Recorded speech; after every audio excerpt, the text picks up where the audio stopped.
এই মুহূর্তে আমরা আছি সানরাইজ হোটেলের সামনে। আর এখানকার আপনারা কন্ডিশন পুরো দেখতেই পারেন, পুরো সাদা চাদরে মোড়া, বরফের চাদরে মোড়া এই মুহূর্তে পুরো।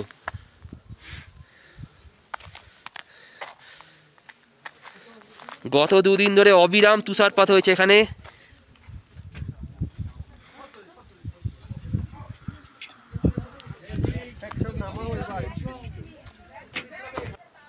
আমরা এখন আছি হোটেল সানরাইজে সান্দাকফুতে।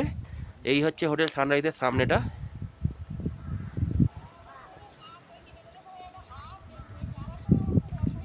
এই বিল্ডিং, ওপরে এই ছাদ থেকে আমরা সকালবেলা সানরাইজ দেখেছি।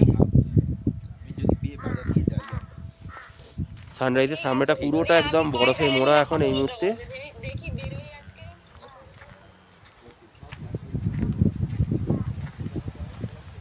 এটা হোটেল সানরাইজের সাইড পার্টটা।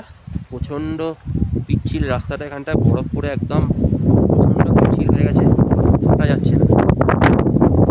এইদিকে একটা দরজা আছে। এই হচ্ছে হোটেল সানরাইজ।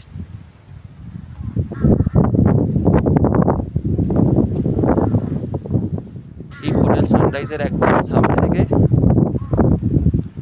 পুরো কাঞ্চনজঙ্ঘার রেঞ্জটা ভিজিবল।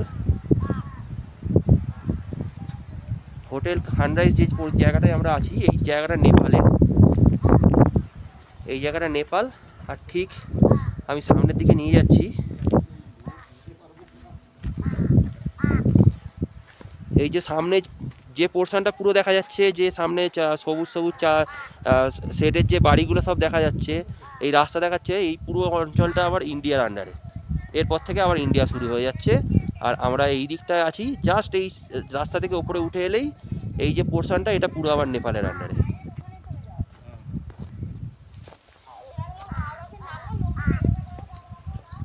হলো হোটেল সানরাইজের রিসেপশন। আর এদিকে পুরো আছে ডাইনিং হল। ওই সোজা একদম ওখানে ঘরে লাগানো থাকে যে যার খাবার।